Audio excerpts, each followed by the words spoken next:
Kolinda Grabar-Kitarović. Andrija, što se događa?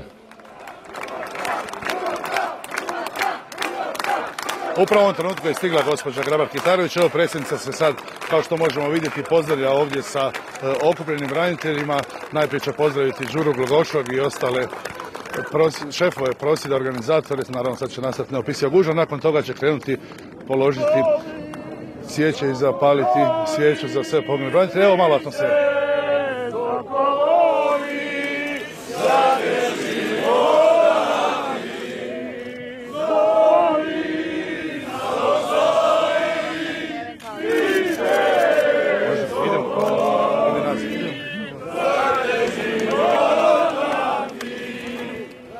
Ide ispred, da.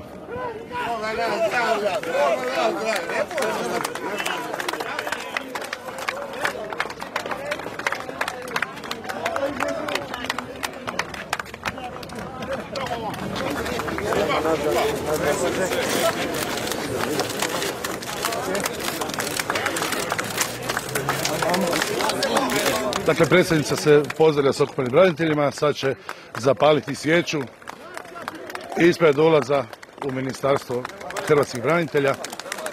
To će se dogoditi kroz nekoliko trenutaka.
Da.